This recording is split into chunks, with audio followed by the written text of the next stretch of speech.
2007, Fiat released the all-new Fiat 500, the generation that still lives on to this very day.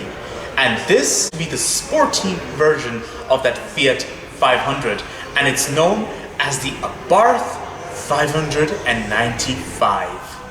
Now this Abarth 595, also known as the sporty Fiat 500, is a very special car because this has to be one of the first time I see a hot hatch based on an A segment car.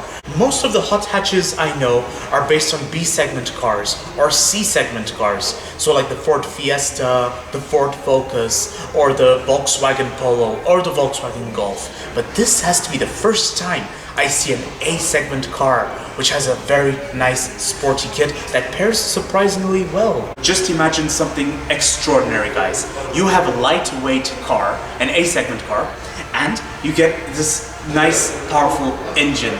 Now just imagine the amount of power, speed and performance you will get buying this Abarth 595. You are not buying it for economic values. You are buying it for the performance. You can potentially beat everyone in the rally. And I'm being serious, guys. Rally cars have to always be light and very powerful. And agile as well. This Abarth 595 has all the quality it takes to do just that. This Abarth 595 costs around 23,000 euros. Is this good value for money or not? We are gonna find out in a moment, everyone. Let's get on with this review right away. Something special, guys. Look at it. This design. This is beautiful, guys. It's beautiful the way Fiat has managed to integrate the present with the past. You know, bring something from the past, and this is what I call identity. So let's start by talking about the exterior of this nice Abarth 595. It looks fabulous, guys. Now, a prominent advantage I've noticed about this Abarth is that they actually have made very wise use of every single grille space possible. Like most car manufacturers would have fake grills over here or such, but on this Abarth, everything is real, okay? I kid you guys not. Like literally, just look at this. This is an air vent, this is an air vent, this is an air vent. Even into the badge you have an air vent, guys. Wow. This Abarth 595 has more air vents than I've ever seen on a sports car.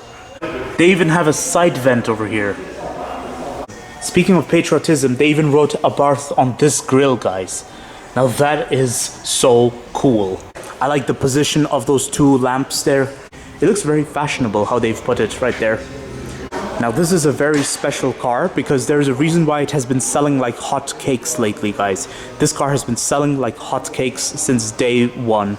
Everyone loves the Abarth 595 for a reason. And I even love how they've stretched their patriotism this far to putting the badge right here. This is epic, guys. I absolutely love those wheels, guys. They look very nice. It pairs very well with the nature of this Abarth 595. For the rear, you get this nice air vent right here. And then also, you get this nice exhaust system right here, guys. I mean, this exhaust looks really cool. And so does the rear of this Abarth 595. I mean, this rear, you guys would mistake it for something expensive. Now, this bit of trim here, it's not a trim, but it's something, in my opinion, I found it a bit questionable, but it actually saves you a lot of money in long terms. It prevents the mud from making contact with the body, and that's very important.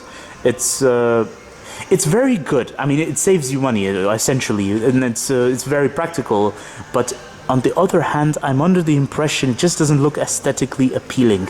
They should have come up with something more interesting to blend with the design instead of having a piece of plastic sticking out.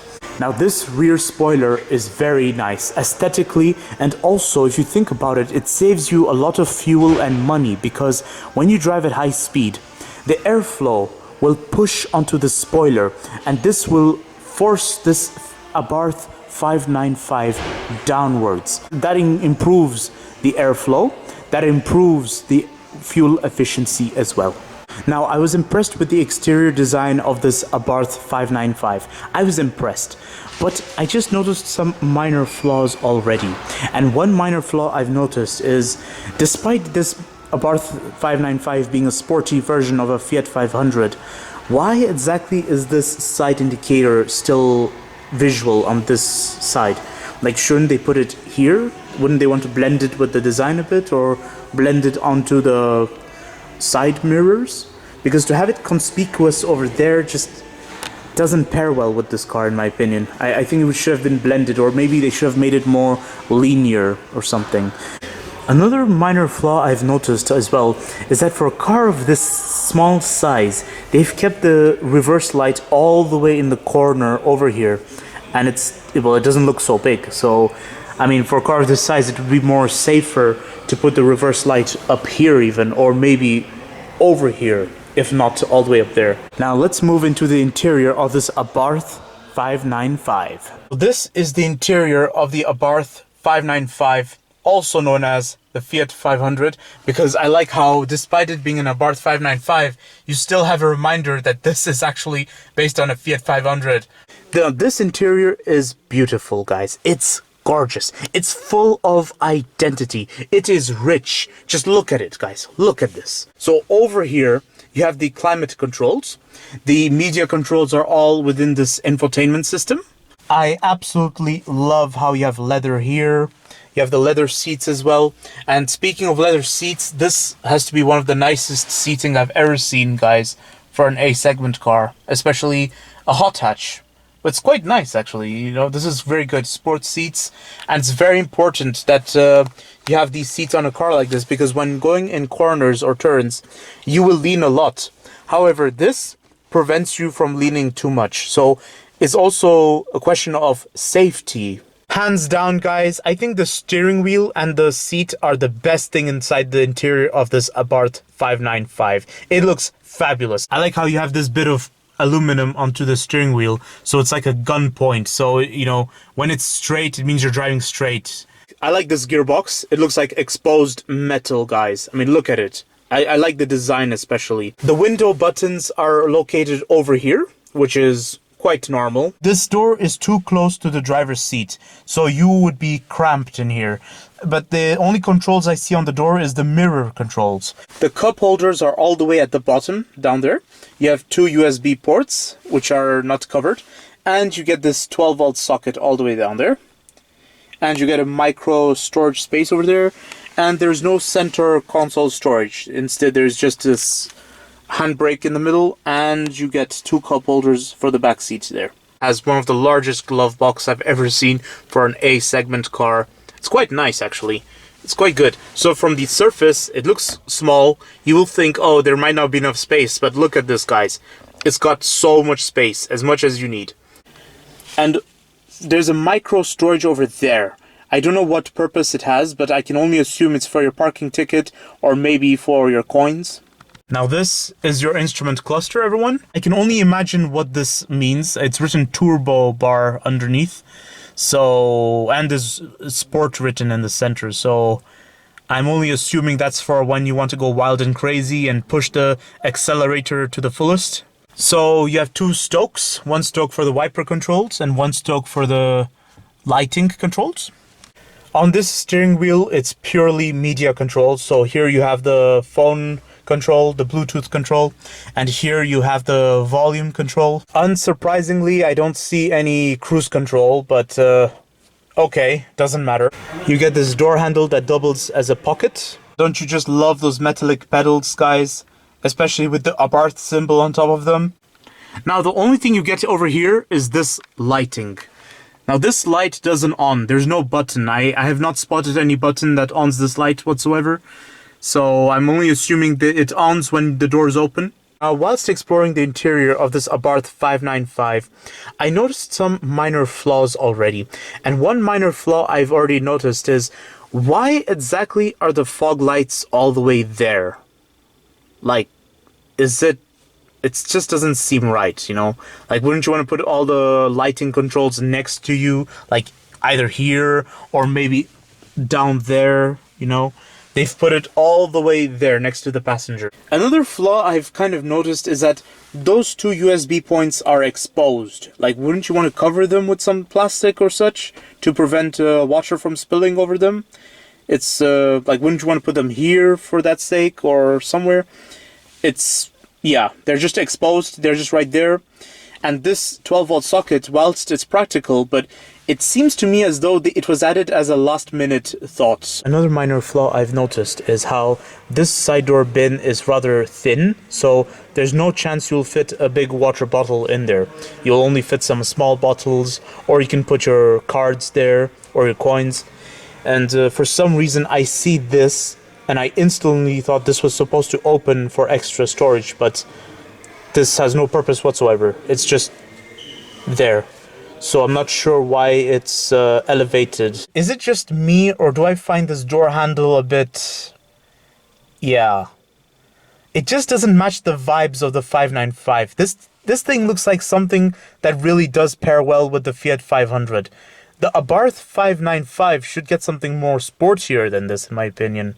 Another part about this Abarth 595 that can be confusing for everyone is this hood latch, this hood lever. Now, you have to pull it like this with your finger under the red thing and then pull it gently. You do not have to pull this whole thing. Now, let's move to the boot of this Abarth 595. Now, unsurprisingly, the boot of the Abarth 595 is rather small, but it's expected, especially for a car of the A segment. Now, this boot it serves its simple job, and that is, it's just a boot. You can only store things here. I don't see a presence of any 12-volt socket. I don't see any tether points, which is expected. All I see is a little lamp over there to aid you in the darkness. A beacon of hope, at least. I'm impressed with the materials they used for the boot, guys. It gives it a sporty vibe. Now, I'm going to show you all something. If you want to close the rear door of this Abarth 595, you have to pull this little strap over here, but don't put your finger in it. Just pull it like this. You have to pull it gently. So my conclusion about the Abarth 595 is that it's rich in identity, guys. It has strong identity, it's got the sporty value in it, and it's so obvious in the design of this interior. However, it's based on an A-segment car, so this already creates a lot of practicality issues in the interior. This is a performance car, a hot hatch. You're not buying it for practicality purposes, and you're not buying it for economic purposes. You are buying this Abarth 595 for its performance and its richness and identity. Plus, it's very agile and fun to drive. This Abarth 595 is very promising. It's been selling like hotcakes since day one. Everyone loves the Abarth 595. It's so popular. Is this Abarth 595 good value for money? The answer to it is yes. Yes, it is very good value for money. I think it is. Most of the value lies in the sporty technology and also how you get the sports seats and the sports steering wheel. And it looks as though this car is this is no body kit just equipped onto a regular car, guys. This car has been modified all the way down to the chassis just to achieve its sporty values. This comes to show that Abarth was very serious about this, okay? This is serious business right there, and that is something I respect.